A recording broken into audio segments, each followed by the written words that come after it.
अस्सलाम वालेकुम, मैं हूं नवीदुल हक फ्राम एन रैपिड सॉल्यूशंस। ये खूबसूरत पौधा आप मेरे हाथ में देख रहे हैं, इसको कहते हैं चांदनी का प्लांट। ये देखें माशाल्लाह कितनी खूबसूरत इसकी अपनी लुक है।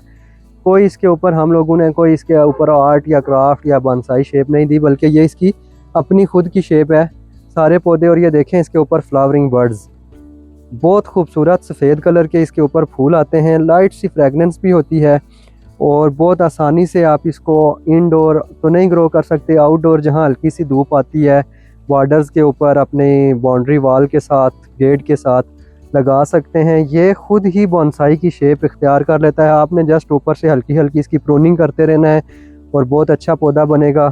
कैश ऑन डिलीवरी पूरे पाकिस्तान में अवेलेबल है। ऑर्डर करने के लिए मुझसे रब्ता करें। हमारी वेबसाइट है NNARapidSolutions.pk और हमारी वेबसाइट के अलावा व्हाट्सएप के ऊपर भी ऑर्डर कर सकते हैं 032156052720। ये खूबसूरत पौधा अपने घर मंगवाने के लिए मुझसे रब्ता करें। कैश ऑन डिलीवरी की सहूलत पूरे पाकिस्तान में अवेलेबल है। बहुत शुक्रिया।